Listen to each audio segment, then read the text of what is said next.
What is up, everyone? Hello, chat.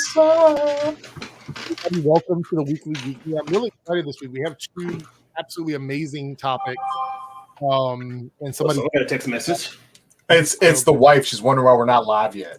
Okay. She's like trying to watch it in the living room. All She's right, like, why are you not live yet? You guys are in for a treat. This was a really, really, really strong week for Marvel. I think both things we're going to be talking about here are exciting things for fans, and it sets up so much stuff for the Marvel multiverse moving forward. Now, the Marvel, I think it's just the MMU, Marvel Multiverse Universe. No, it's Marvel Multiverse. Yeah, I think it's MCM. I think it's Marvel Cinematic Multiverse. Okay, so that's what they're going for. MCM. Yeah. That's also a designer, like it's a clothing brand. The world runs on bucket. Anyway, so as always, I'm joined by Cyber Ninja. Hey, what's up, everybody? Actually, we went to the movies together to see Shang-Chi. So, and that was a story in itself because we'll talk about that when we'll get there. That was a disaster. And then we have Omega here who is floating through space in front of his green screen. Now I got Doctor Strange with me here, so we'll be fine. We're going to be talking about both What If, the fourth episode, the Doctor Strange episode, and then we're going to talk about Shang-Chi and the Legend of the Ten Rings. And we're going to do spoilers in both of them, but I will give everybody a heads up. We'll do like a non-spoilery thing about Shang-Chi for like the first 5 minutes or so. So if you guys want to just know our general thoughts. Yeah. I haven't seen Shang-Chi yet, but I'm still sticking around. Mainly, I don't really care about spoilers or anything. I will probably ask a few questions here and there. That's about it. Okay. I'll still go see it. You have to. You have to. You have to see. If you early impressions, chat. We're not even there yet. I'm just saying you have to go if you have to go early in the day just so you can just watch it and just. I mean, with my new work schedule, I don't go to work until 1 in the afternoon anyway, so might. So Naruto here jumping in with the $5 super chat. Thank you so much. She goes, at the beginning of the Spider-Man trailer, it looks like Doctor Strange is fighting Spider-Man. People are speculating he's the evil Doctor Strange from What If. So first of all, I don't think that Doctor Strange is an evil Doctor Strange. Right. He's misguided. Yes. Misunderstood. Because at the end of the episode, this is spoilers for the episode. Yeah, we're already there, chat. Spoilers in the episode. Spoilers for the episode. At the end of the episode, it's pretty obvious that he regrets what he did. So I don't think he's an evil. And actually, the canon name for him, according to Marvel, is Doctor Strange Supreme. So he's the Supreme Doctor Strange. Could it be the one that's in the Spider-Man trailer? I have no idea. Maybe, possibly. Good theory. We'll have to wait and see, I guess. I think at this point, anything's possible in that film. Hey, I heard there's a Spider-Man film in the Spider-Man movie. Yeah. Well, I actually heard that there is a Doctor Strange movie in the Spider-Man movie as well. So, I heard that as well. Yep. The post-credit scene is a full film. So there you go. And it's a teaser for another trailer for double another feature. movie. Right, yeah. So stick around for that. Somehow connects to Mephisto. Wouldn't it be everything if Marvel's like they released a movie and then you stuck around for the post-credit scene and it literally was just another movie? People would be like, it just started up and it's like the next phase. Like, what happened? The movie is 2 a.m. Yeah. All right, so let's start out. This is going to be, I'm going to go ahead and put this up on this screen here. Spoilers for the What If episode. Absolutely. This is it's called What If Doctor Strange Lost His Heart Instead of His Hands. And so basically it's the first movie except his motivation for going to find the access to magic is to basically resurrect his love. And so that's everything else seems to be this, from what I could tell, because they don't spend a lot of time on it. Everything else seems to follow what happened in the first film, with the exception of that one change. Would you say that she was in the car with him and she was not in the movie? Right. Yeah. Like he went and picked her up, and whereas in the movie he was just driving. Right. So yeah, Dr. Palmer was killed in the crash, and so that spurs this cycle of him. I mean, essentially, what they're saying, from what I could tell, is the movie followed pretty closely to what we saw, with the exception of that one change. But that one change was a moment in time that could not be changed, and we find out that it was one time. I'm sorry. I'm so sorry. You Doctor Who fans know what I'm talking about.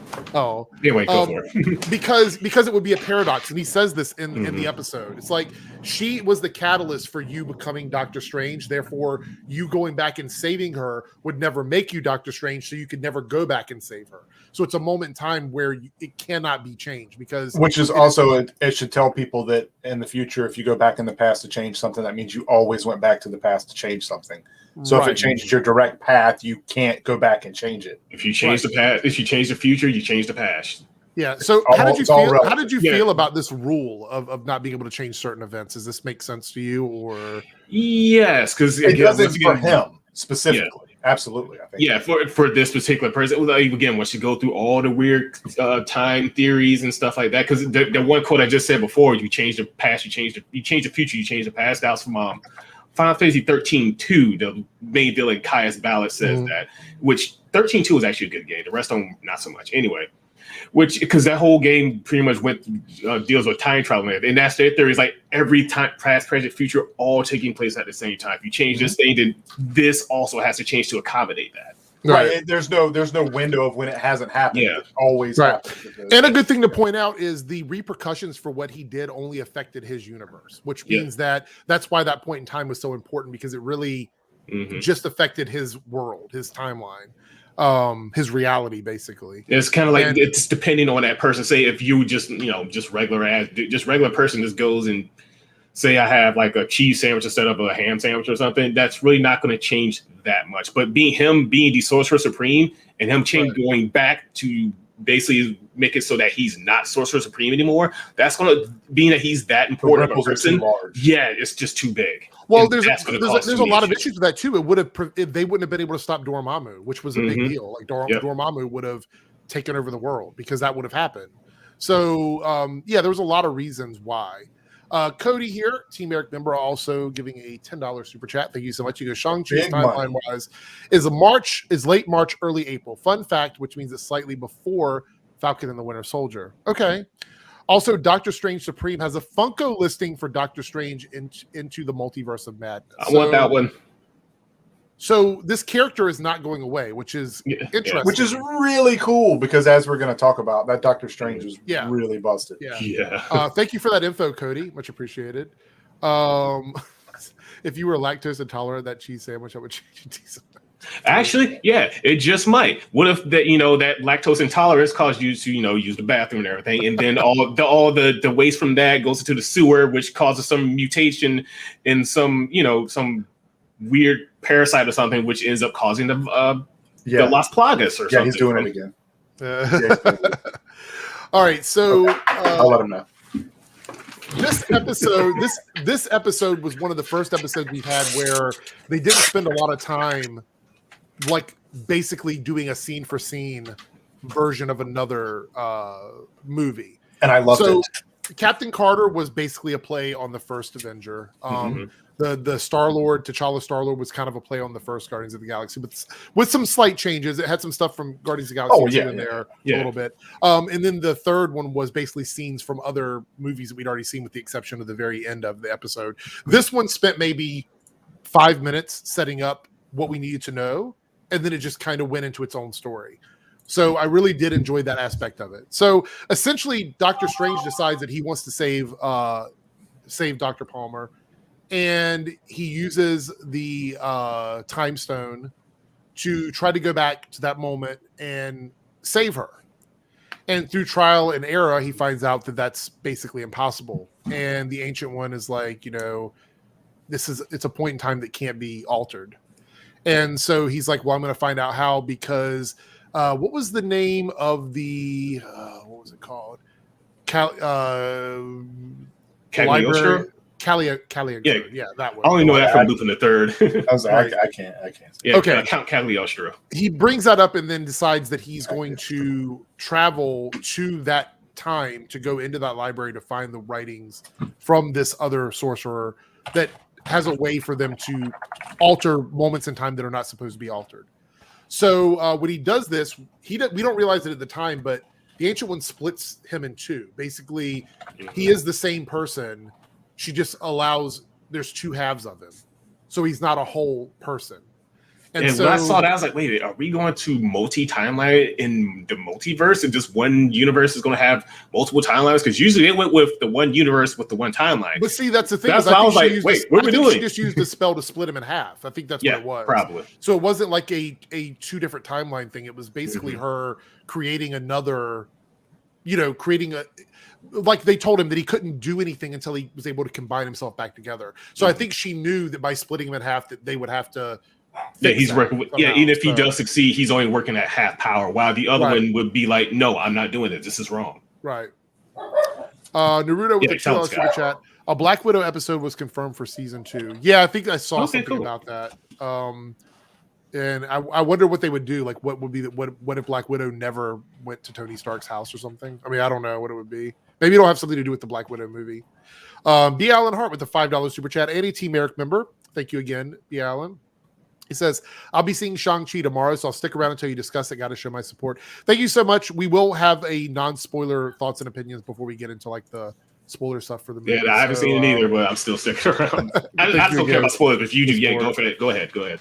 Yeah, I was confused on how there were 2 Doctor Strange. It's confusing, but it's magic. So just magic. Just literally hand wave magic. Who cares? Yeah. It's magic. Basically, it was her trying to put a failsafe in place because she knew that he was not going to stop until he was able to decipher the secrets of fixing this moment in time. So one comes to his senses while the other continues on. And then hopefully the one that comes to his senses can talk the other one down. Yeah. But anyway, so he goes to this library and he meets O-Bank, who I don't know is that a Marvel character? I couldn't find anything about that character. No, I thought it was Mordo for a second. Yeah, but he said his name was O-Bank, I believe. Yeah, right. I thought it was Mordo as well, but it's not. If anybody in the chat knows who that character is, I don't know who that person was. Yeah, no idea. Yeah, as soon as I saw it, I was like, oh, Mordo. And then when he said his name, I'm like, oh, I guess not. It probably is just he's under a different name. Do you think that it was actually Caligostro or whatever? Cagliostro, but just pretending not to be? Possibly. I mean, it was a very weird character because he didn't do much. Yeah, he really didn't do anything. Oh, they said he's Caligostro in the comics. Okay. So, okay, cool. All right, that would make sense. Anyway, so he goes there and he finds out that by absorbing like elder gods from all these extra like elemental beings, because he calls up a gnome. I was like, in gnomes in actual mythology are like earth elementals and all that. Right. There's the gnomes, the Undine, Sylphs, and there's one I'm forgetting, not Ifrit, but that's something else.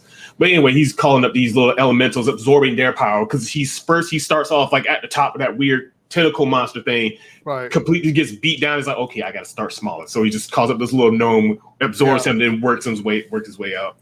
I knew right away when he started absorbing stuff like the dragon and everything that it was not going to be good for him. What then did you guys Phoenix, think? I was like, oh my god. Right. What did you guys think of all of these different creatures? Some of them were from the comics. I recognize some of them, and some of them I'd never seen before. Did you like this process? What did you think of it? I mean, what he did to the little beetles, like, absorbs them and steals his drip. That's mean, man. That ain't right. What did you think of that cape? Yeah, that cape was dope, though. That was a dope cape, though. Yeah. That I beetle thought the whole thing was pretty cool. The beetle was like a Doctor Strange from another like beetle Doctor Strange, which I thought was hilarious. Yeah. But anyway, but he took the cape, and the cape is awesome. I actually like that cape more than the cape from the movies. Yeah, I forget what it is. I forget his other cape was. I forgot what it was called. I think it's a cloak of levitation, right? Isn't that what it's called? Yeah. That's right. But because it's got the asymmetric collar, which is okay, but the one from this episode was more like the classic one with the pointy collar or whatever behind him. So I thought that was kind of cool. Anyway, so he's absorbing all these elder creatures, and he's just really, really powerful. And we know that at this point, there's no turning back. But I didn't realize that it had been thousands of years. Because he's just keep reversing time, doing the same thing over and over and over. Yeah. Because time for him is probably not even. It's probably like maybe a few minutes, but actual time has been like however long. Because time is weird. Well, but it's crazy because our Strange doesn't have the time stone anymore, so he can't do anything like that. Right. Yeah. Well, because this was before Thanos, I believe, in this universe. Because he hadn't even become Doctor Strange fully. Yeah. Shortly after that is when he kept trying to go back, right? Yeah, pretty much. So. I was about to say, as soon as he absorbed that demon, it's done. He's fallen to the dark side. I want to point out that I thought the art in this was better than it has been in the other ones. Yes, it's like they had a lot more freedom to do whatever with this. So I guess because it's magic and it's cosmic. Magic, and and they could just go. They could just do whatever. Yeah. Yeah, I guess I didn't really pay much attention to the animation in terms of it being better or not, but I mean, I guess I can see that. It did. I mean, it was more flashy, I guess. So I guess that's. Yeah. But what did you think of the voice acting? Pretty much everybody came back to do their. Yeah, that was pretty cool. I noticed that as well. I didn't. It was like it was another Doctor Strange movie. It's just it didn't really connect. Oh, this is just a CGI cartoon. Now you love Doctor Strange. Did you? I mean, Yes. I know we haven't finished talking about this, but this was an episode you were looking forward to, right? I mean, Oh, you yeah, really absolutely. wanted to see this one. Overall, even though we haven't gotten to the end of it, like you were you happy with this one? Did it feel? Oh, like, absolutely. Yes, it felt like Doctor Strange 2, sort of. Well, it's actually Doctor Strange 1.5, sort of. Right, but I see where you're going with it. It didn't feel like we're retelling the original story. This felt so completely. Yeah, its own story is completely different. So we get this point where we find out that there's two Doctor Stranges, and the I don't want to say the good one, but the one that didn't go through with the possession spells or whatever, decides that he needs to stop the world because he walks outside and things are just melting. Yeah, it was just being which was a cool effect, by the way. Oh yeah, I love that effect. But he's like, yeah, I need to go find him, and then of course the other Doctor Strange Supreme finds him, and opens a portal. And Wang is like there. Wang is getting a lot of time in the MCU now. Oh, which is fine. He's awesome. Yeah, but the regular Doctor Strange falls through the portal down to face off against Doctor Strange Supreme. I was like, he has no chance in this fight. Like I was like, he's powerful, but this guy absorbed freaking demons and dragons and phoenixes and tentacle monsters and stuff. I'm like, nah. He was manipulating dark dimension energy. You could see it in the spell casting that he was doing. And then you started to see him sort of morph, like little things like his hand would change, and then you'd see like his face change a little bit and stuff like that. Yeah, that morphing, the way they did that effect was, I'm like, how? Right.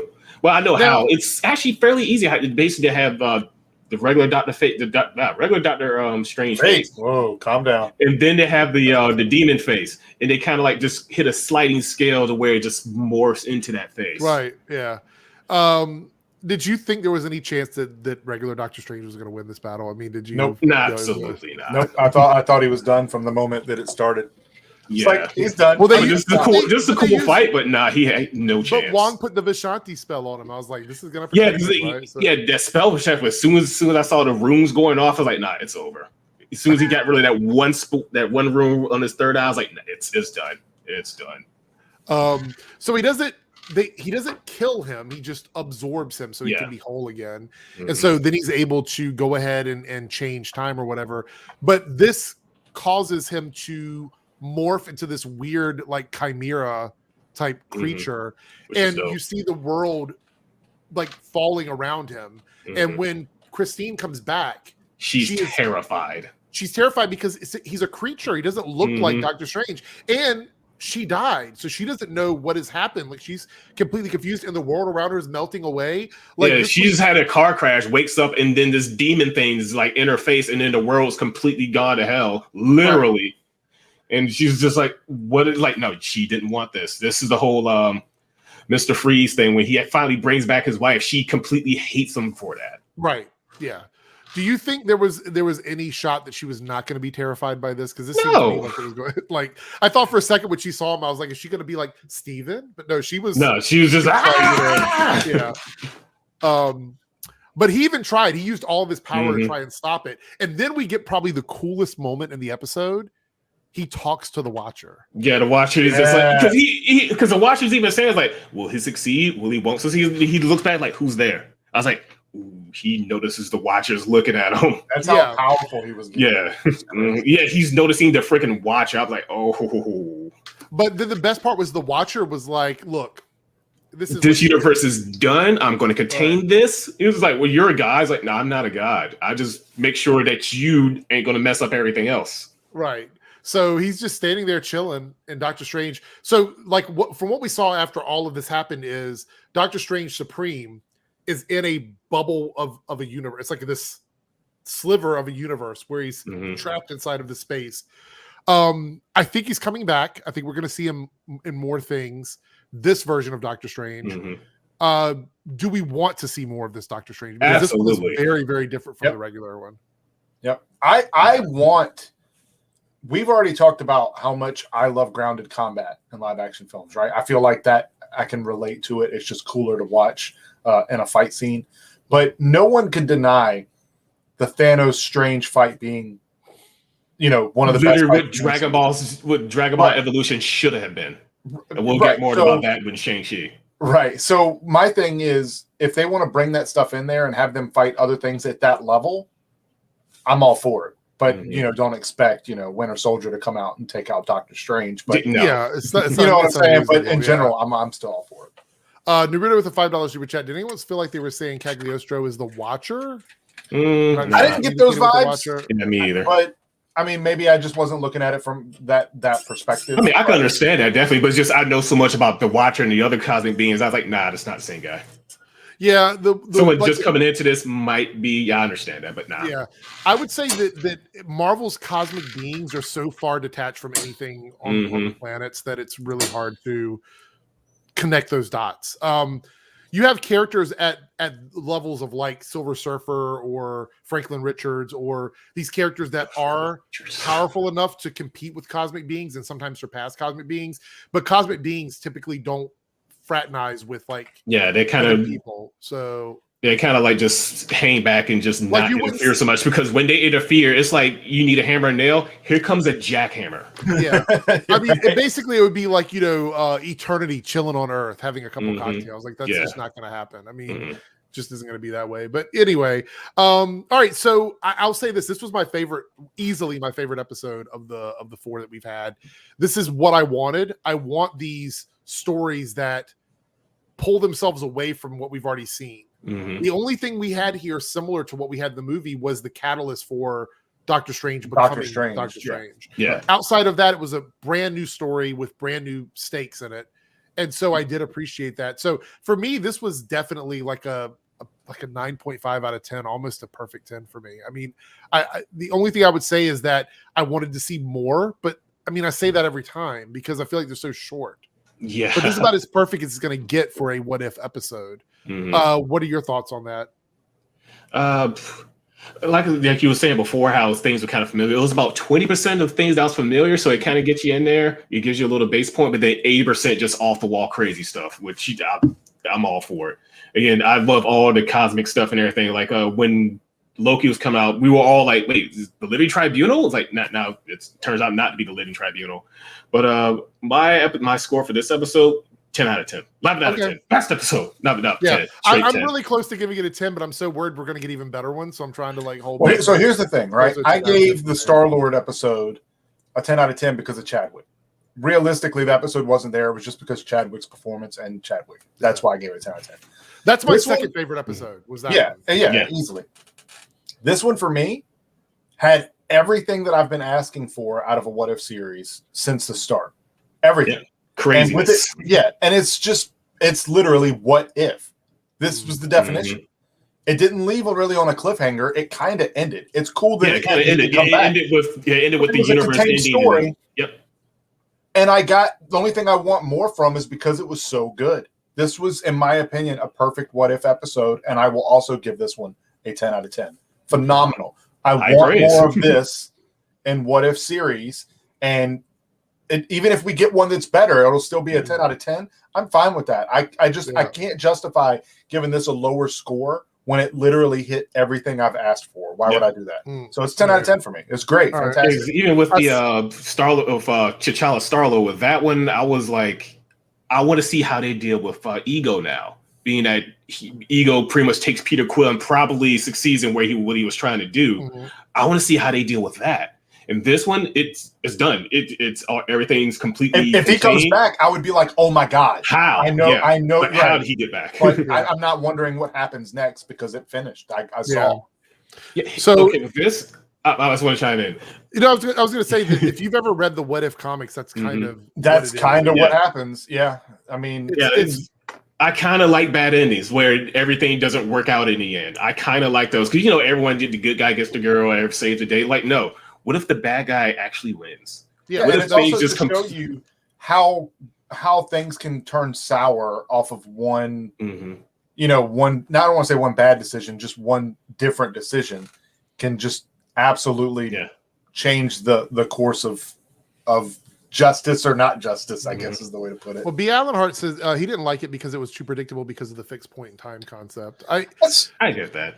If that's not what you're looking for, I understand. It hit everything I was looking for, and I'm completely okay with it. Yeah, absolutely.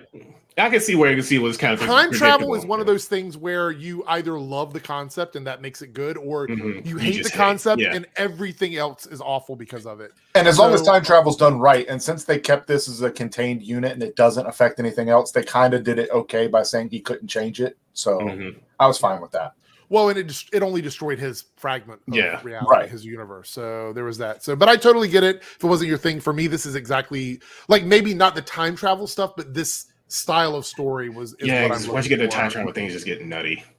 And there's always some plot hole with time travel. Always. But yeah, I get it. Okay, firstly, number one snack to get at the theaters, excluding Lizzie. Yeah. Second, would you rather watch Thor 2 on repeat for 24 hours? Thor 2. I actually don't hate Thor 2. That's one of the things a lot of people dislike it. I happen to like it because I think that Loki has a good storyline in that movie. I like Loki's story in Thor 2. I mean, a lot of people don't like the Dark Elves. They don't like, but I think Loki has a really good story because he gets locked up. He's distraught about what's happened. He has an arc. He really has the only arc in that movie. So I like the Thor arc. So I didn't like Thor 2, but I do agree with the Thor thing. Snack in theaters right now. We mainly go to a cinema cafe, which is literal dinner, pizza, cheese. Yeah, they literally feed us there. So I went to the one where we went to go see Ant-Man and the Wasp with Ant and them. Yeah, I went to that. Okay, that place has some good food. That's what I'm saying. We usually get food because it's dinner that they bring to you while you're watching the film. But before that, I would always get Sour Patch Kids. That was my go-to. I get gummy bears if they have it. Usually, I like nachos with cheese because nachos with cheese were awesome. Oh yeah, I get nachos. And those chocolate crunchy ice cream thingies, the little you always get those. They're dibs. They're called dibs, I think. Dibs. Yeah, dibs. Yeah, the little Nestle Crunch dibs. Those are really good. So, but now the theater we go to. I guess it would be Thor too because Titans. The theater we go to now has a full menu. Like you can order just about anything you want. So it's like subs, burgers, pizza. I mean, it's just an insane amount of food. It's really good. Right. We're gonna take down this because we are going to move into. One thing I wanted to mention. No, we don't want to hear it. Mute him. When they're gonna just stop teasing Shuma Gorath? They keep teasing and just give us Shuma Gorath because. Even when the Guardians of the Galaxy 2, when they fight that giant tentacle monster, I was like, wait, are they fighting Shuma? No, it's just some giant I feel the same way. Gorath is almost too powerful to introduce into the Marvel Cinematic Universe. Or Marvel and then in Captain Carter, not now though. Yeah, and then in Captain Carter, she fights off that weird tentacle monster. We're like, is that Shuma? No, it's just the same freaking tentacle monster from Guardians of the Galaxy. This one in Doctor Strange, is this Shuma? It's not Shuma, because if it was Shuma will be talking so much crap. He does this little thing and then he's like, boom, and slices the tentacles. I was like, what? Yeah, that wouldn't happen to Shuma. Shuma would have crawled out and said, "You's a bitch." Yeah, that's what Shuma does. He's an asshole. I like Shuma. All right, so we're gonna move on now. We're gonna talk about Shang-Chi, but this is gonna be spoiler free. We're just gonna give our general thoughts on it. And anybody in the chat, do we want to give our score in the spoiler free or no? Yeah, we know spoiler free. Cool. All right. Yeah, we're gonna do all that beforehand. So we're gonna spend the first 5 minutes doing non-spoiler chat, just to give you guys an idea of what the film is about, in case you're still on the fence about it. And if you're in the chat and you have seen it, you can also drop your score. We drop our score because it'll be. And if you're in chat, don't drop spoilers. Don't be that. Not till wait till we get to the spoilers. Don't be that person. Just wait. Right. So Shang-Chi and Legend of the Ten Rings. This is the first Marvel movie that's been theater only in like 2.5 years now, because we have Black Widow, but Black Widow was a dual release on VOD as well as same day theater. And this movie, a lot of people were kind of iffy about it.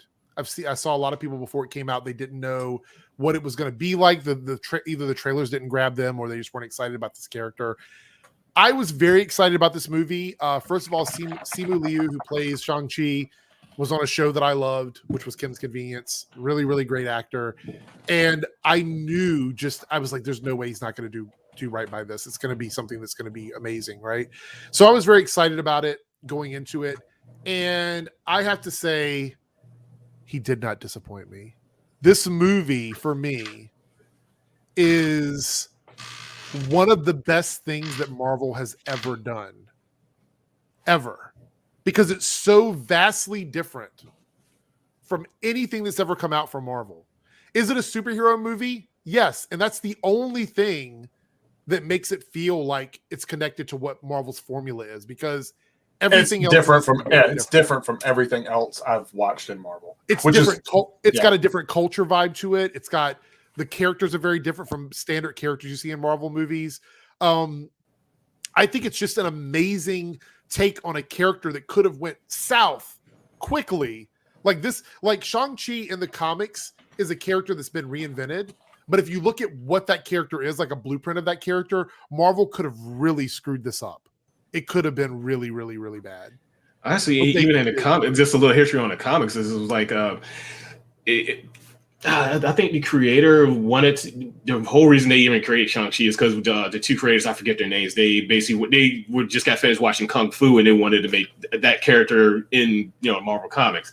And apparently they wanted him to be like, in the comics, he was half Asian, but they wanted him to be full Asian. But of course, back in those days, because I think one of the guys even said like, yeah, this was a business decision, right? Okay, yeah, sure, whatever. Yeah. And it's kind of like they overall over the years, they kind of got rid of the whole sort of semi-racist overtones to it and they actually made it more what it should be and as it is now.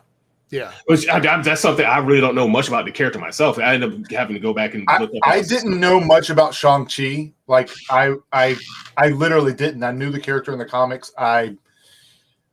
Anytime it was referenced with something else that I was reading, that would be what I would know. But I didn't read it at all. And I knew about Iron Fist. And after seeing Netflix's Iron Fist and seeing this film, I am so glad they did Shang-Chi. It changes my opinion of the Iron Fist show now. It makes it even worse. Iron Fist is so much worse now. Yeah, after hearing how good this is, because I was honestly kind of worried, like judging how Iron Fist was, I was kind of a bit worried. But after hearing the reviews and everything, and from what you said, I'm like, Fist. The first season of Iron Fist needed to go where this movie went because it made sense for Iron Fist, and they didn't do it. It was always like, this is what happened to me, and you get some like 5-second flashback or whatever. This movie actually goes there, and I'm so glad that they did, because it ended up being a great thing for the film. Like, everybody in this movie, every single person acting in this film, down to like the side characters,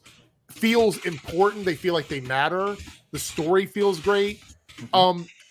This is going to be a top 5 Marvel movie for me easily. It's really, really good. It's starting to get more difficult to shuffle around Marvel movies as we go through time, because there's like so many movies I'd want to put in the top 5, but then some are just clearly better than others. I love this movie so much. And if you feel safe going to a theater, and you can go in maybe during a matinee or whatever, if you've been vaccinated or if your theaters are open, and some theaters are only doing seats 6 feet apart. Some theaters are, if you feel comfortable to see this film, go see this film. There's not too many instances where I would say this is a must see. You guys know me. My scores are always very harsh. I can tell you now, even though this film is an origin story, it's a must see film, not just because of Marvel. It's just that good. But let me tell you why that works, though. Why the origin story works here. Number one, we haven't had one in a really long time. Marvel hasn't done an origin story in a while. Secondly, it's a character that we don't know that much about, because a lot of people don't know his story. That makes it interesting. Yeah. Plus, and it's been changed up from the comics. It's not. Well, that's what really, I'm saying. Yeah. Right. It's a different take on an origin story for a character, and it makes sense here. And it's a very great, like, from a cultural perspective. There's a lot of things in here where I'm like, I didn't know that. And it made sense to me watching it, and I'm glad that I had the chance to see it and to experience that. Laura here says, "Are you worried about the Eternals will be a flop, or do you think it'll be a hit?" If the Eternals is as good as this movie, I don't think it's going to be a flop. Yeah, that just depends on the Eternals' performance. And there's a chance that this movie ties into the Eternals, and we'll talk about that in our spoiler section. So. Yeah, one thing Heroes actually mentioned is some people were angry that he was in a leather suit instead of a gi. Actually, when I was looking up some information on basically on the history of the character, originally he was in a gi because in Karate Man and Gi, of course. But then later on, they put him in a red jumpsuit, similar to what Bruce Lee had in his movies. So it was I can kind tell of you right now, there is a very specific reason why his suit is what it is. Yeah. And I culturally, I have no say on whether or not it's inappropriate, because obviously that's not my culture. But for the film and the purpose it was given, I thought it was awesome. And honestly, if you watch the movie, you'll understand it wouldn't make sense for him to be throwing on a karate gi. Like, it just wouldn't make sense. So you have to watch the movie. This is why I say getting outraged about something before it comes out, before you've seen it. I try not to do it. Yes, there are things that make me mad. Like, for example, seeing Apocalypse for the X-Men movie. I was like, that's going to be awful, right? You can't fix that. Right. Yeah, you can't fix that. But I think some things you need to just wait and see. Like, you just have to wait and see. In this movie, it makes sense. I'm hearing some weird outrage BS too about the Dune movie, and I'm like, oh gosh, just shut up. I haven't even. That's it. Okay, all right. So let's go ahead. We're going to give our scores, because I think we'll talk about that. I'm going to give my score, and then we're going to talk about the amount of money that it brought in for the week, because I think that's important as well. Okay. So for me, this movie is a 10 out of 10. There is very little to complain about, and the stuff that does bother me is so tiny that it's not even worth. Well, we're knocking it out of the park this week. I found in the theater there were little, I literally had to be like, do I want to not like that just to be that guy? Like, there are stuff you can complain about. It's not a perfect film in the sense of everything they did is right, because it's not. I want to also point this out. A 10 out of 10 from me doesn't mean it's perfect. It means that I loved it so much. Right. It's that good of a film to entertain you, right? Yeah. The soundtrack is amazing. It is amazing. The acting is phenomenal. The actress that played the part, the Katie in the film, I don't remember what was Aquafina. Okay. And the trailers, her jokes fell really flat, right? When I was seeing the jokes, that's another thing I was kind of worried about. I was like, oh my God, this is so cringy. When you see it in the film and see how the character, the chemistry between the two of them, that's where it shines. It fits so perfect with the movie. And one of the big complaints that I had about the film was Razor Fist, the character. And then when I got out of the film and I went and looked the character up, I'm like, wow, I didn't know that that's literally how the character looked in the comics. So now you wait, the guy with the blaze on his hands? Yes. Oh yeah, I seen what he originally looks like in the comics. Right. So now I'm not complaining about him anymore. Right. There is a lull in the film. There is a spot where there's not a lot happening in the film, and I understand there's people out there that might not like that part of the film. But here's the thing: it's not that bad of a lull. Because the rest of the movie is pretty much action. Right.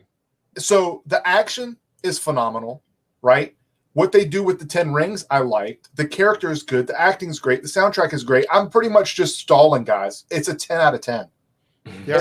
I gave it a 9 out of 10 when we left the theater because of those little things I was nitpicking. But then after a while, I'm like, those aren't really things to not like. That's just things to just hate on. And when I give stuff scores, people call me hater. I don't want to be a hater just to hate. I genuinely had to find those things to not like about the film. Yeah. I liked the film. I enjoyed it from start to finish. I forgot halfway through that it was a Marvel film, and then certain things happen, and then I'm reminded it's a Marvel film, and it made me more excited for this film. You could go see this. You could see this movie without ever seeing another Marvel movie, and it would be absolutely fine.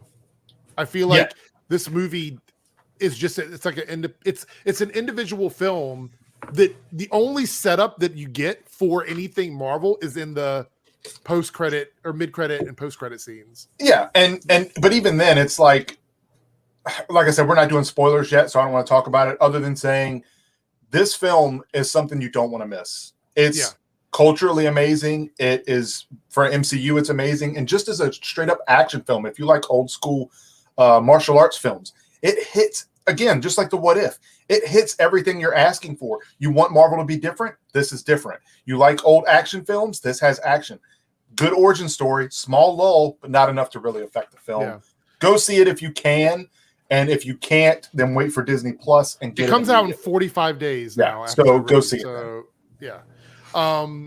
Can't praise it enough. Great movie. We're going to jump into spoilers now. So if you have not seen Shang-Chi and you don't want to be spoiled, we're going to dive into some juicy details. There's some pretty big surprises in this movie. If you're a Marvel fan, that you don't have to necessarily see the other movie to enjoy, but if you're a Marvel fan, you're going to be, drive you crazy because you're going to be so excited about it. So we're going to jump into spoilers. Here is the spoilers banner for Shang-Chi. And I'm going to be fairly quiet here. Yeah, it's okay. You can chime in and ask questions. There's a lot to talk about. Once again, you guys, thank you again for supporting the video. If you go see it, come back and watch. You can watch our review. Yeah, just pick back up where we left off here. Right. We'll still be here, but just wait. Yeah, see you, Naruto. See you later, B. Allen, and anybody else heading out. Later, Gamer. Harper. Yeah, I don't blame you if you're going to leave, because I don't care about spoilers, but if y'all do, go for it. If you are someone who doesn't like to be spoiled for anything, I totally get it. Okay. Mm-hmm. So the story behind this movie is that when we get flashbacks throughout the film, is that Shang-Chi's father, who is Shu Wenwu, I think Shu Wenwu is how you pronounce his name. If I get any of these pronunciations wrong, I'm really sorry.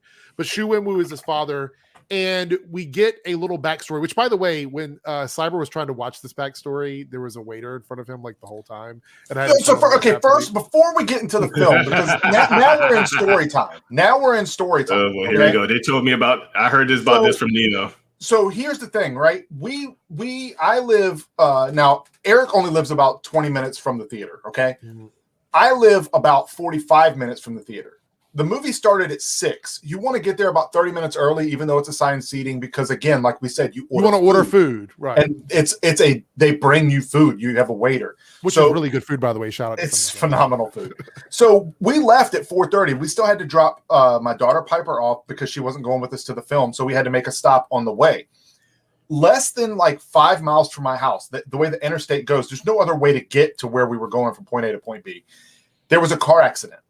Traffic not moving anywhere, right? So me, being the big brain that I am, and my wife was saying, hey, let's just go ahead and go around it, because at this point we could do some back roads, to get to where we had to drop Piper off and kind of still be on the go. So we immediately pick up the phone. We call Neo and Archon, which is his dad. We call him up and say, hey, look, well, actually they called us and said traffic was getting bad, but we saw it. I'm just talking, guys. Anyway, we call him and we're like, hey, take this road and then you can make it a 36-minute travel instead of an hour travel. We still got plenty of time. We'll be good. By the time we got to the end town, I guess everyone else had big brain, and then traffic backed up because there was stoplights for stoplights. So at this point, we're only like 10 minutes from my house, and GPS already has me getting there after 6. Oof. I haven't even dropped off Piper yet, right? Absolute disaster. So then finally, I get to where we're dropping off Piper, and then I'm like, okay, you guys have no idea. I was so mad. I had already had a bad day. I was having a headache. I had a bad migraine. I'm like, I'm still driving to this film. We're going. So we start going again. There's another accident up the way. So then thankfully GPS reroutes us. Meanwhile, I get a text message from Neo and Archon and other friends that were, still going with us to the theater. They were still back in the original traffic jam. Keep in mind, when I was there, it said we weren't getting there till 6. Right. So I'm calling up Eric and I'm like, hey, just go ahead and get the tickets. Go ahead and seat. So that way we can already be, we don't have to wait in line for the tickets. We can get there. We get there. The trailers are done. I missed the Eternals trailer. Right, I missed the Spider-Man trailer. I missed everything. We sit down. We press the light. Waiter comes over, gets my order because I already know what I want.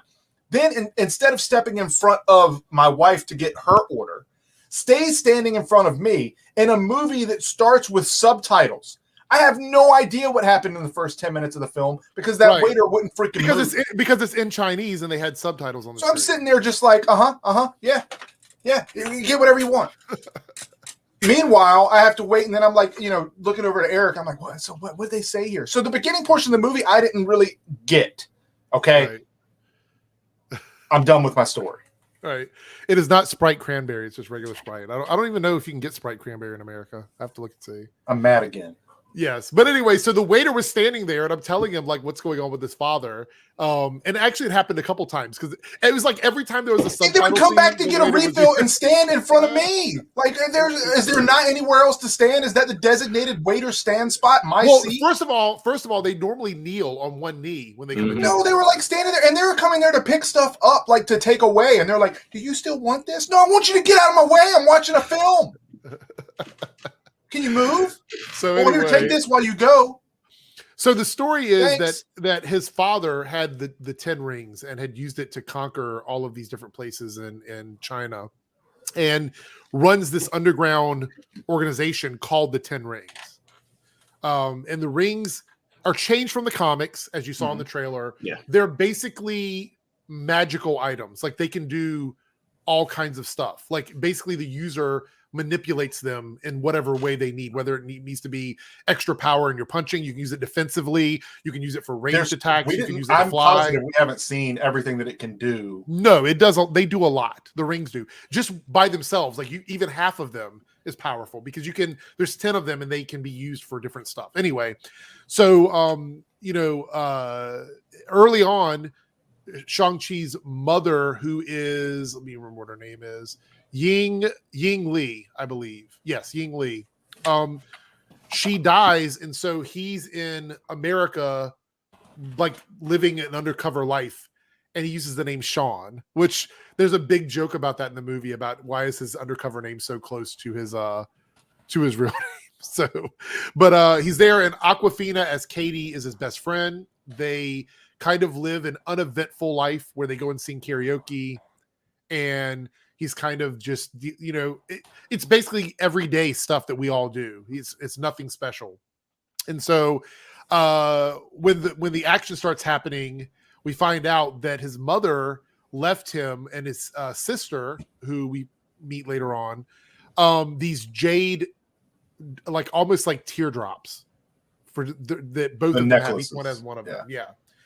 And so he gets tracked down by a character in the comics called Death Dealer, I believe, is the character that had the face paint that trained Shang before he left. Like he left the village. Like one day he was like, "I'll be back," and then he just left. And so, but before that, he was trained by this guy, Death Dealer. And so they have these assassins that go looking for these jade things hanging around his neck. And we get this amazing fight on a bus, which I was blown away. You've seen some of it. Some of it's been released in clips. Yeah, a lot of it was released in the little. It's a lot longer than that clip, though, that got released. It's a much longer fight. Yeah, I've only seen like maybe a few clips here and there. Nothing like really spoilery, just some fight scenes here and there. But this is where we get Razor Fist for the first time. And we get to see, like, the whole thing is Katie, Aquafina, is like, he doesn't look like he can fight. He can't fight anybody. And he just gets up and starts kicking their ass. Like, it's just like no contest. Like, they have no chance on beating him whatsoever. Yep. And between Aquafina and him, they managed to save the bus and save the people on the bus, which you get to see at that point that the cringiness of her jokes, like she's not just a bunch of one-liners. She's a fully formed that's her character, right? No, she just tells dry jokes. That's pretty much her character. If you love her whole sense okay, I get you. And I would say this scene and just about any scene in this movie, if you love old school martial arts movies like the Jackie Chan movies, the Bruce Lee movies, Very easy. I was just mentioning that movie delivers that. Oh, okay. Times 1,000. It is so many. There's a scene later on where they're fighting on the side of a building, like this fighting arena. They're doing like fighting on were they like window washer or construction baskets that are hanging from the roof or whatever.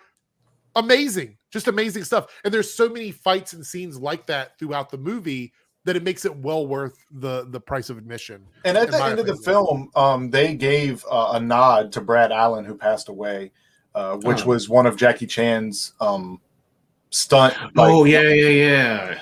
And I'm guessing he worked on the film, or maybe they were just, saying in memory of, because he did pass this year. Yeah. But that explains a lot, for inspiration, especially if they leaned on someone who trained with Jackie Chan. Yeah. So I'm going to say this. I loved the idea of this Death Dealer character who didn't have a big role, but visually was really cool. And you could tell that he was a badass fighter. Don't know what more we're going to get from that whole storyline if we're ever going to go back and touch on that. But he's the one that trained Shang-Chi. Now, Shang-Chi's sister, Shi Shaoling, I think was her name, Shi Shaoling. I think, yeah. She lived in the village with Shang before he left, but she wasn't allowed to train because women in the village were not allowed to train. So she trained herself, and she practiced in private, and basically became just as proficient as any of their deadliest warriors. And her primary weapon is like I don't know what the actual name of it is. It's a kunai with a rope on it. I can't remember what it's called. Right, but it's also got a metal spike. That's for weight. Yeah. Kasarigama?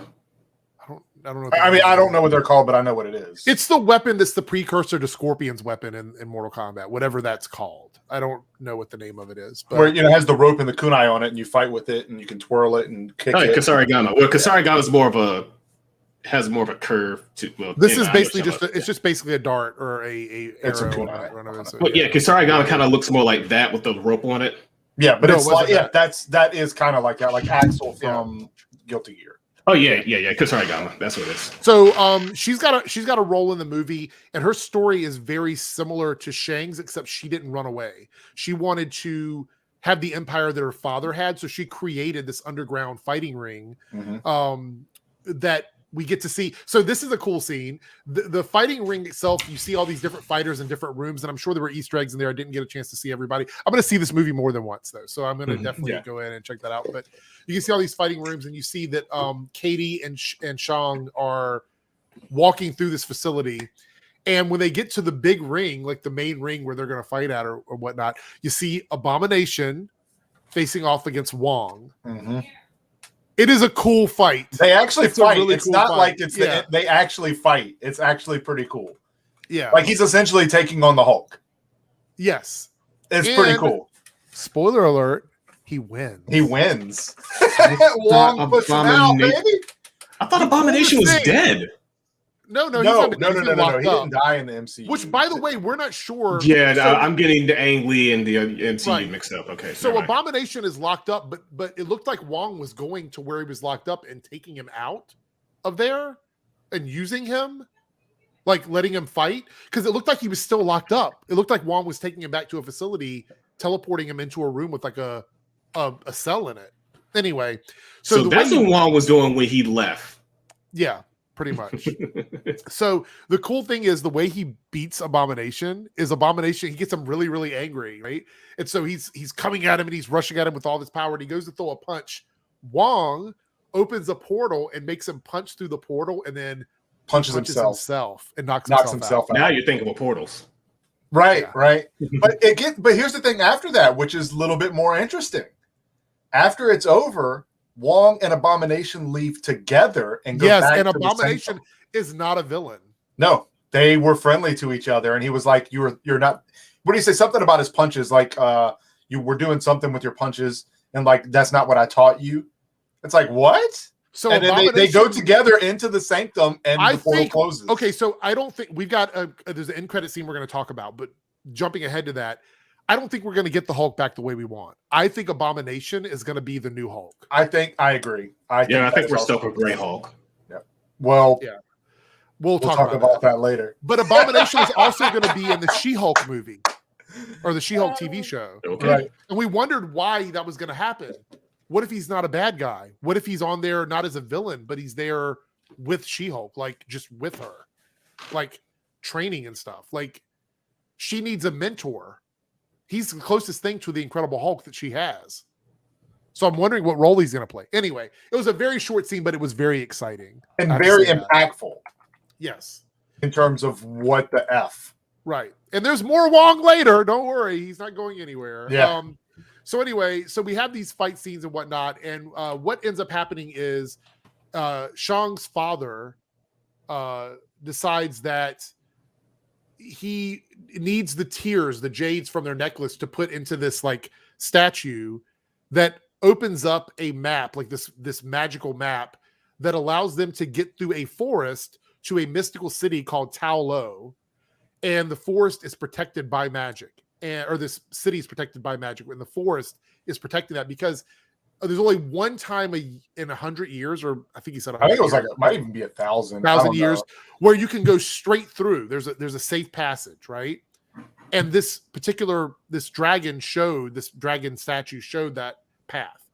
And any other time you try to get through there, the force just destroys you. Like you can't get through it. But the whole reason why he's looking for this path is because his wife passed away, and he believes that she didn't pass away.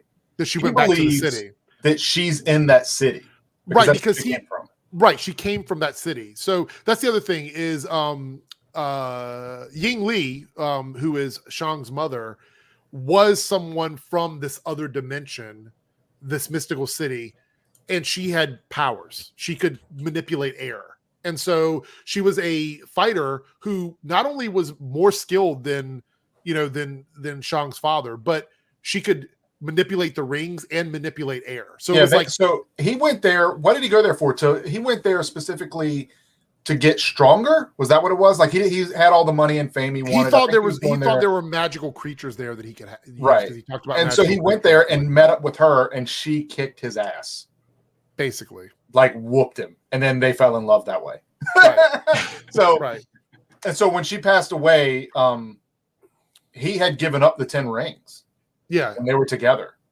Like, but when she passed away, he started using. He put them back on and was like, "I'm going to be the warlord." Now, again. the catalyst for that was, and the reason why he did that is because a rival gang from the city decided they were going to go to his house and like teach him a lesson because they were tired of the 10 rings, and he hadn't been doing anything with the 10 rings for years. So they went there to like sort of give him some payback.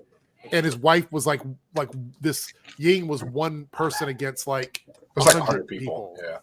And so she just got overwhelmed, and that's how she got killed. So that's why he decided to pick the rings up and start using them again.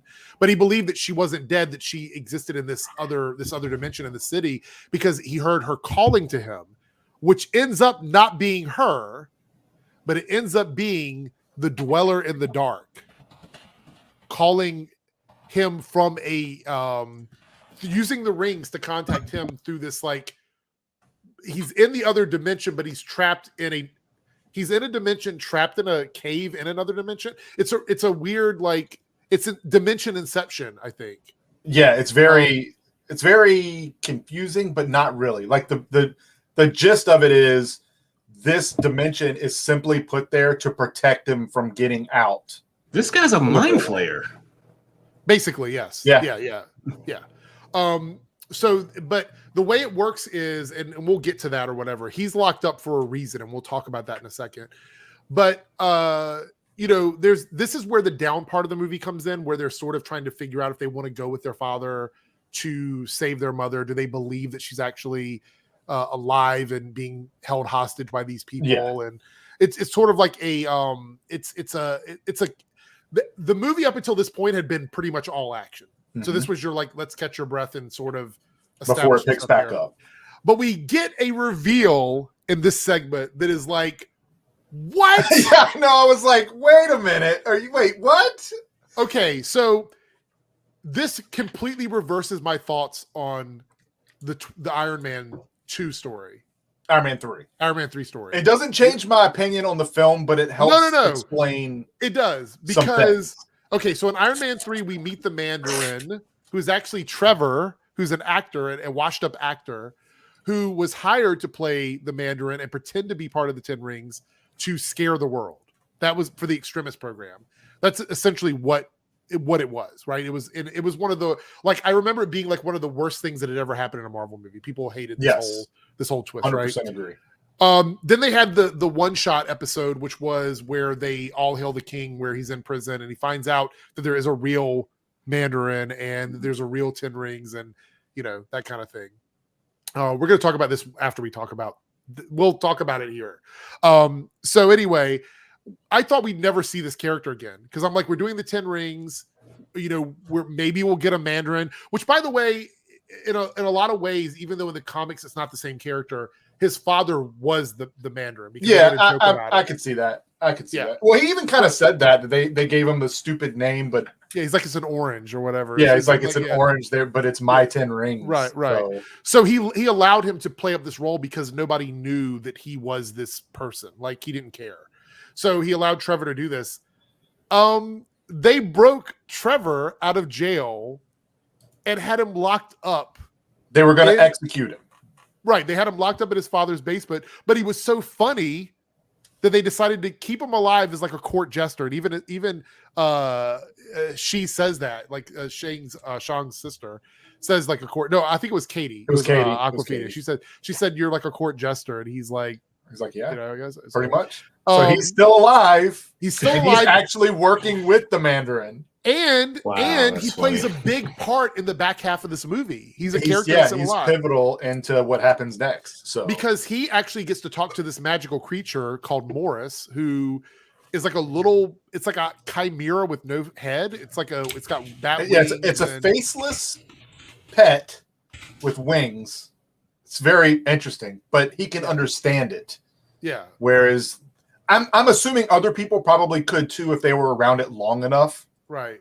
But Shang-Chi and them didn't because they didn't even know this thing existed. So it was just this creature tells them that, look, we can get you to the city without having to wait for the passage. Like I can tell you how to get there or whatnot, because the creature came from this magical dimension. And before we get into that, Staggervore here with the 4.9 super chat. Do you think the Mandarin could have been redeemed?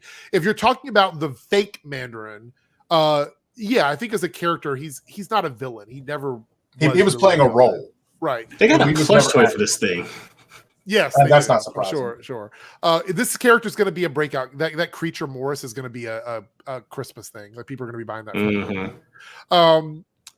Yeah, I don't think there's any redemption necessary because I don't think he was necessarily evil. But I will say that I expect to see him in future Shang-Chi stuff, like for sure. I agree. I think he's gonna be one of those behind the scenes / comic relief / important characters for the longevity of this series. Right. So they use this we're going over a little bit, guys. We're going to run about 15 minutes over. So they get to go to the city. That Morris gets them there through the forest or whatever, and they get to Taolo, and they find out that Ying's sister, who was Michelle Yeoh,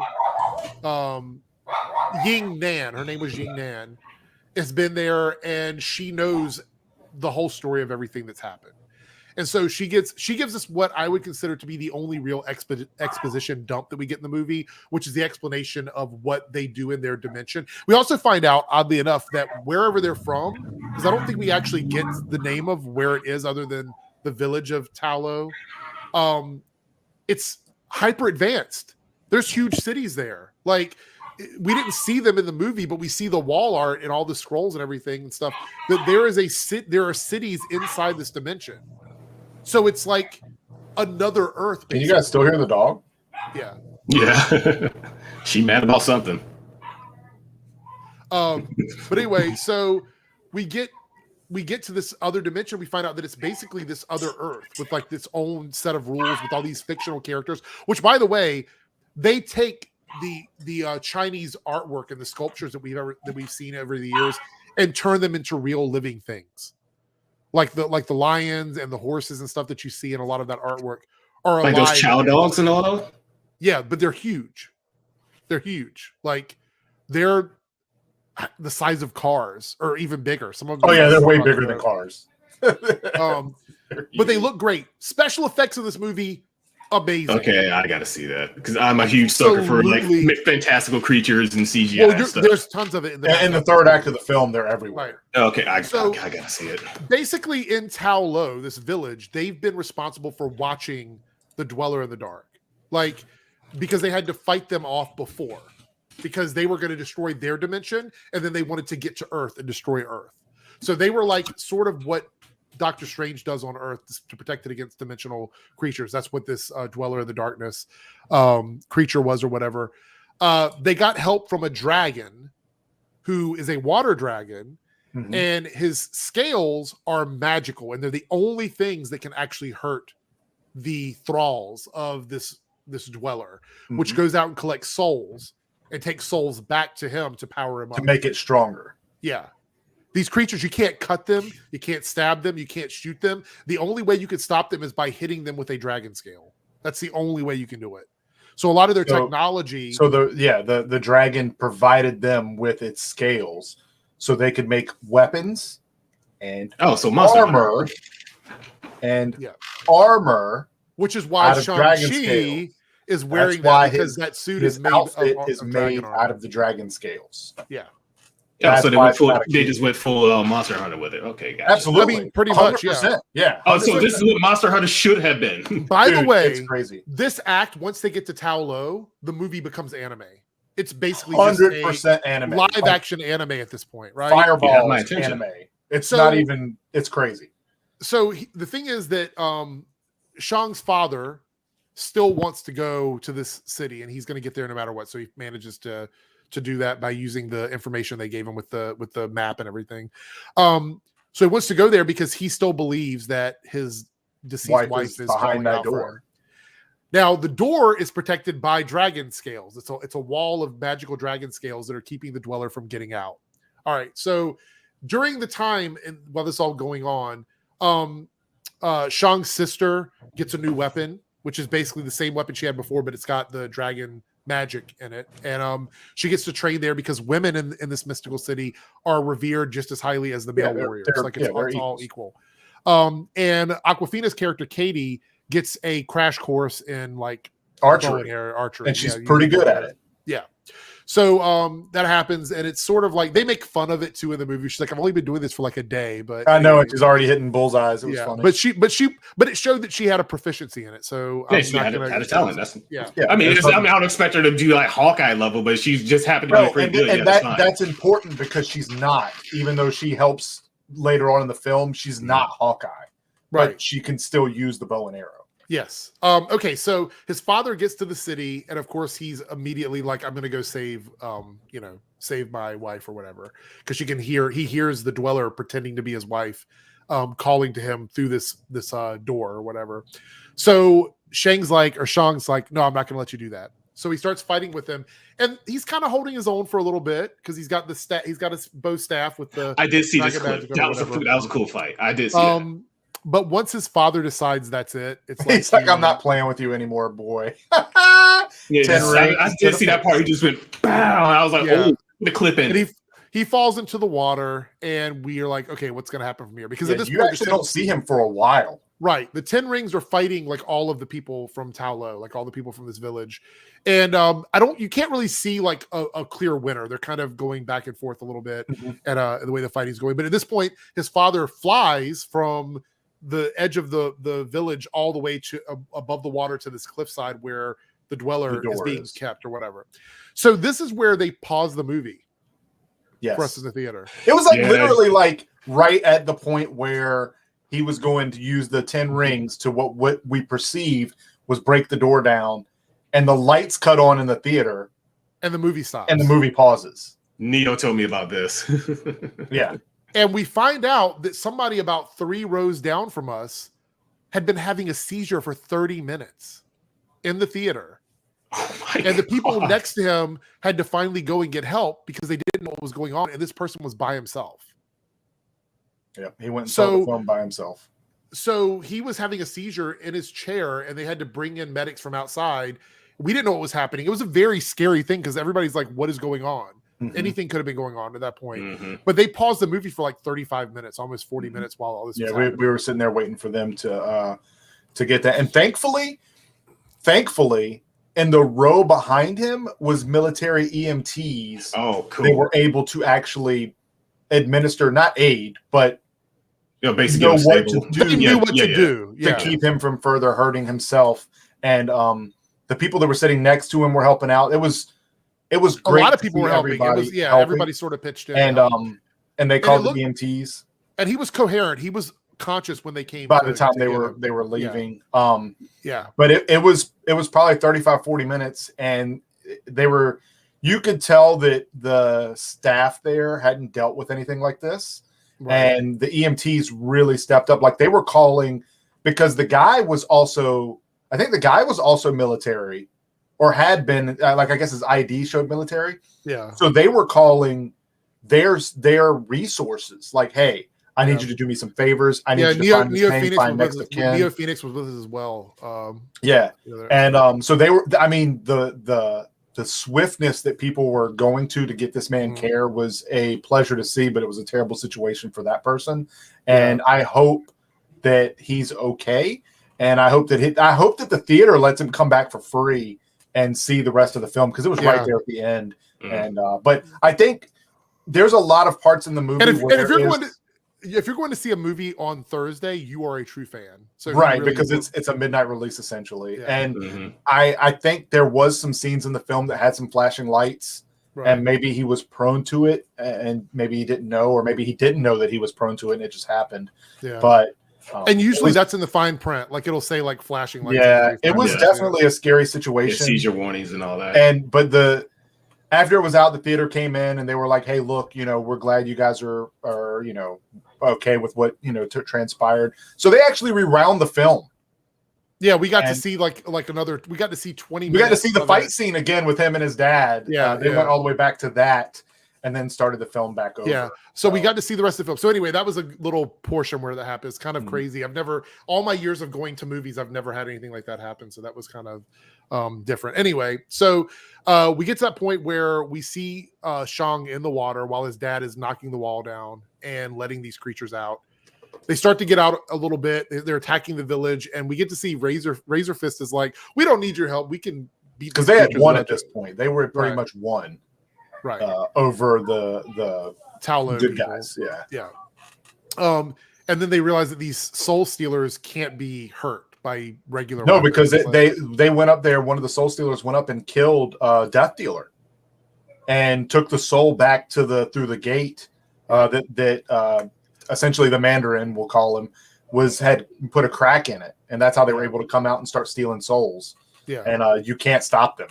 It's kind of without dragon magic, basically. Right. Dragon magic is the only way you can stop them. So anyway, while Shang is in the water floating around, he starts to have visions from his mom, and all of a sudden the water dragon shows up, like this huge, like traditional, awesome. I mean, this is so anime. And then he flies out of the water on the back of the dragon. He's on the dragon's back at this point. And Marvel film. Yeah. So he's flying around, and they're taking out some of the Death Dealers. The dragon's having no trouble at this point with not the Death Dealers, with the Soul Stealers. And so Shang is like, "I have to try and stop my father." So he gets dropped off at the gate to try and buy time for them to keep the wall up or whatever. And then you get to see like all the people in the village finally fighting back against these Soul Stealers. The dragon has a few moments where it gets kind of overtaken, and then that's his name. Yeah, because I remember the dragon had a weird name. I was trying to find out what a Fing Fang Foom. Yeah. So they never say that.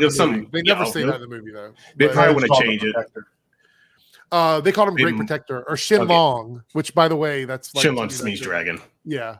So anyway, his sister ends up having a connection with the dragon. Like, it's this weird thing that happens for a split second. She saves the dragon from being like, it was like they were like the thralls were trying to gouge the eye out of the dragon, right?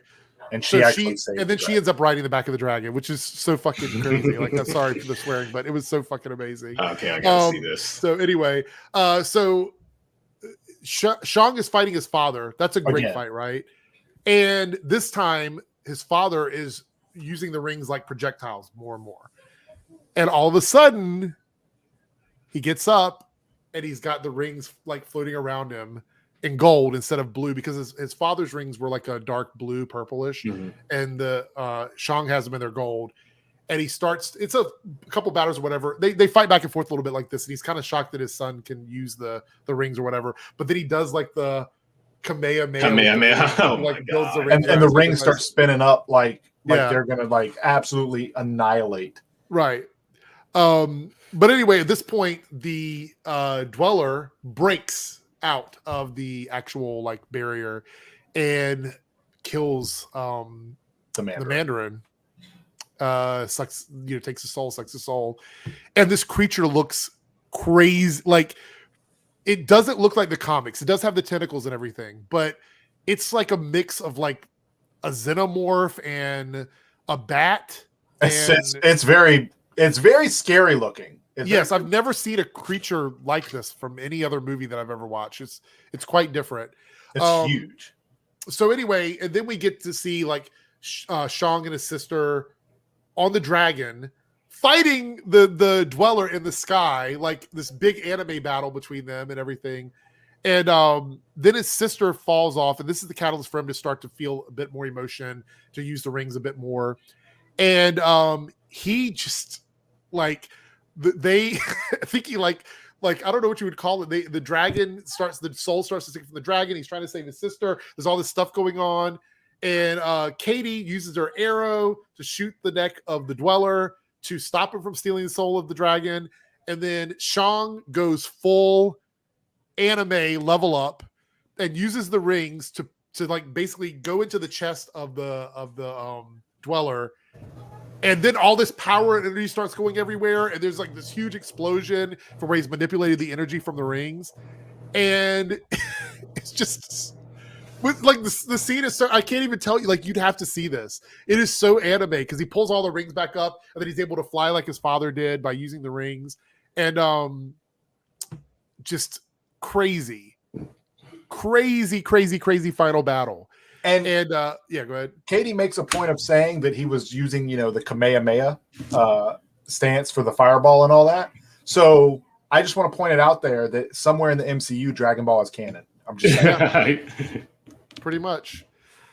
This is like, and I mean, that's pretty much the end of the movie at that point. Like, he's pretty much wrapped up everything.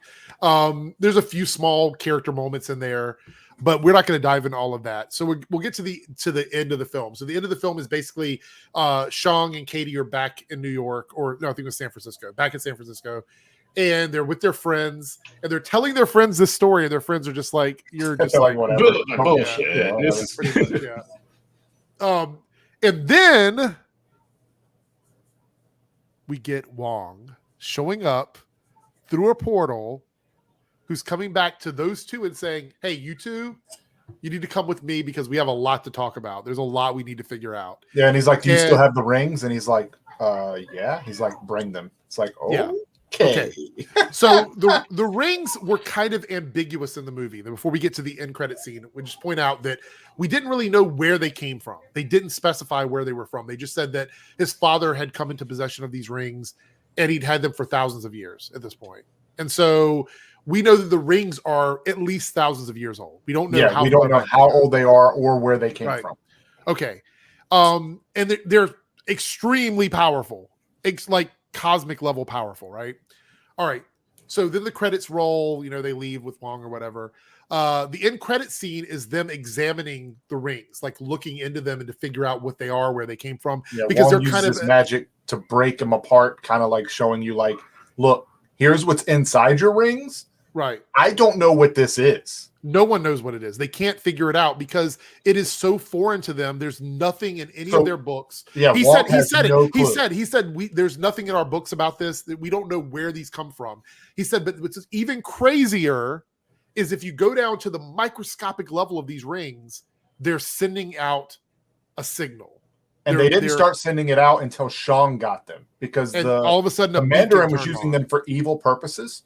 So they were blue. When Shang got them and they were gold, using them for good purposes, all of a sudden now they're releasing a signal.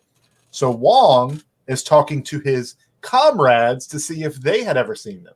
And the two comrades are Bruce Captain Banner Marvel and Bruce Captain Banner. Marvel, who also don't know where this came from. Captain Marvel said she had not seen anything like this throughout anywhere in the universe. Anywhere in the universe. And she's been all around throughout the galaxy. She has no idea where they're from. And Banner, which, by the way, I'm saying Banner because he's not Hulk. It's Banner. Keep that in mind. He still has his arm in the sling, but it's Banner. It's in Endgame, they were one and the same. Here, it's Banner. It's not the Hulk. And he has no idea on the science that he's dealt with on what they are either. So like Banner and I, you know what? I honestly also thought that they would include T'Challa. I thought for sure he might have been. I thought they would have reached out to Wakanda as well, but I think they didn't, probably because we might find out why. But I thought for sure they would have asked them. But I'm just wondering if because of what happened with Chadwick, they just That's left the only thing I can think of, because that they're so advanced that I think they probably would have some ideas, or maybe that's where they're going to go next. I'm surprised that Banner didn't say, well, what about Wakanda, because they're so advanced. But Wong did not mention that. But I imagine Wong knows about Wakanda, right? Yeah, I'm pretty sure everyone does. After the events of the game, I don't think there was any way. Now everyone does. Unless something happens in Black Panther 2 and the time frames are around the same, that show why they wouldn't have been. Because we don't know what the time is going to be for Black Panther. We have no idea.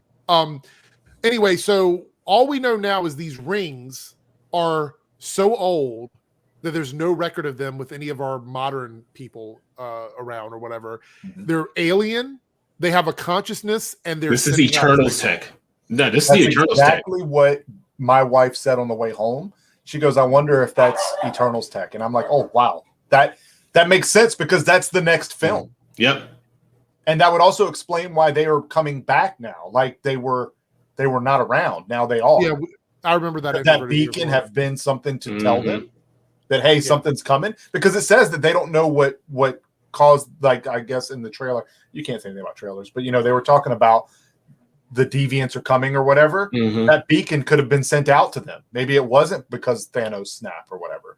I don't know. I'm just speculating. Again, we don't like to do theories too much, but this is something that we can dive into. So there's something there. Yeah. So the other end credit scene that we get is Shang's sister, who is basically dealing with the leftovers of the Ten Rings organization, has actually taken it over.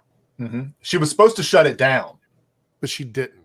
So when they were talking to Shang-Chi, and was like, where's your sister? He's like, oh, well, she went back to go finish up the affairs with Dad and shut everything down. Right. Yeah. But instead, she just basically took over. She's like, this is now mine. And this ties into Black Widow, because you see the widows training in the courtyard along with the Ten Rings. Because at the end of Black Widow, spoilers if you haven't seen that. Yeah, they're still around. But that's just it. At the end of Black Widow, she was like, you guys are free to do whatever you want. But apparently they all just went there. And what else are they going to do? I understand that. But honestly, that's the perfect place for them. Yeah, that's what I'm saying. Yeah. There's no complaints here. Just that's where they went. So that ties into Black Widow. So this movie, there's so much in it. I don't have any complaints. Someone was saying that it was a CGI fest in the ending, but come on. what movie in superhero lore? Marvel, who cares? There's always going to be a CGI fest. Well, again, so good CGI. I don't care. Fighting is practical effects will always be my favorite go-to. And this movie had tons of real fighting in it, so I have no complaints. But here's the thing: once you start introducing the way that the Ten Rings were reacting, you can't ground fight that, right? And then when you introduce the bad guy that they had to protect from, you can't ground fight that. You need special effects. I would say, and it's interesting because the Mandarin wasn't really a bad guy. No. It was the Dweller, right? But he tricked the Mandarin. Right. Because he thought he was hearing his wife, and he was going to literally burn the village down of her family to get to her, because that's how much he thought she was still alive. So what he did in the past, yeah, sure, fine. But moving forward, he just wanted his wife back and was going to do anything to get her back. So we're already running over quite a bit. So this is going to be like a 3-minute warning for everyone. So we can wrap this up. Staggerforth with the 499 super chat. I'm hoping Shang's sister doesn't use her father's. That's the thing, is I think that's what's going to happen. I'm pretty sure she's going to be maybe not a bad guy, but she's probably going to run the empire like, if you think about it, the Widows left a organization that was a mercenary organization to do. What are they going to do now? Right. They're doing the same thing. I think that's what she's going to have them do. It's what they know. So yeah, that makes sense. And they're good at it. But I think all the actors were great in this movie. Have no complaints about any of the acting in it. I think and Michelle Yeoh, I love her. I love her. Yeah, she's a great actress. Yeah, Tony Leung as his father was amazing as well. Literally, the acting was great. The soundtrack was great. It's great. The CG to me ramped up at the perfect time. So between domestic and global box offices, this movie made about 130 million. This week. I'm so glad, man, because they went so long without showing anything on this film. And when we started the Weekly Geekly, I was on the fence. I'm like, I don't know, they're not promoting it. And I went to see this film, and I'm like, I don't have many Marvel films that top this. I'm talking Infinity War, Civil War, and Winter Soldier, and this. Like, I think it tops Winter Soldier. It's crazy. I don't know. So the thing is, it made around high. 72 million domestically and around 57 million internationally. So roughly 130 million. Yeah, that's good numbers. Film. Now, Paigey talked about this also, that this is problematic for the Black Widow lawsuit because they're saying that the movie would have done better had it not been also released on Disney Plus. And it did. Yeah. I've said this since day one. She has every right to sue them. Absolutely. I just don't know if it was the right move. She's entitled to that money, but what's the long-term effects for not only her, but every contract that comes out after that, and everyone who was in a pandemic that couldn't go see this film if theaters are shut down or they're worried about COVID. Now they don't have the opportunity to see it on release. She's not in the wrong. She's not in the wrong, but that lawsuit it's got repercussions. And so Lord Genome here says, regarding the not promoting it, I know a lot of times fans complain about the trailers giving away too much. I think they tried to avoid. That's a good point. That is a good point. I feel like they were showing so much promotional material of this film that you could almost see a lot of this film through the silhouettes and the featurettes and all the other ads that they were doing. I was worried that there was too much out there, but after seeing the movie, I think the movie still has it's a great film. So much to offer. So are you still going to see it, Omega, now that you've heard so many spoilers? Yes, I know y'all going to give y'all ratings, but I'm going to give my rating. I am going to see this as soon as possible. I mean, we gave it earlier. Oh, yeah, I sure did. Never mind. Yeah, my rating is going to this would be I need to see this as soon as possible. That's how I don't want to wait to I was going to just wait till it comes out on Disney Plus. Now I'm like, Lord, I may try to cap a matinee. Right. Oh yeah, you should go see it though. I want to know what your thoughts are. Absolutely. Lord Genome, the thing is that Marvel also gets hit a lot because they release fake trailers sometimes. Yeah. And people get mad about that. But I actually think that that's a good thing because that keeps you from being spoiled on the movie. Like Thor Ragnarok's a perfect example how when it's showing Hela breaking Mjolnir, they're like, I think in the trailer she was like in a cave or something. She was like in a tunnel or something, but no, what actually happens, she breaks like out in the middle of a field. That's just one small kind of trailer that they lie to you. Right. Or they'll just have a scene that was completely cut out that we don't even see in the movie. So Marvel trailer, and I like that they lie to you. It's like they're showing you what's in the movie, but they're not showing you what's in the movie. Right. They just want to show you enough to get excited, but not.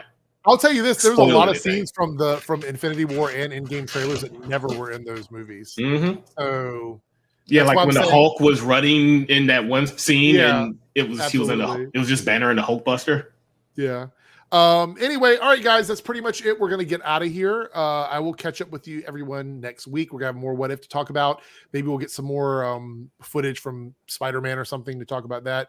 But next week, if Omega gets to see Shang-Chi, we might have I'll definitely about it. Yeah, I'll definitely get my opinions on that. About it. So, all right, we're out. We will see you guys next time. Take care.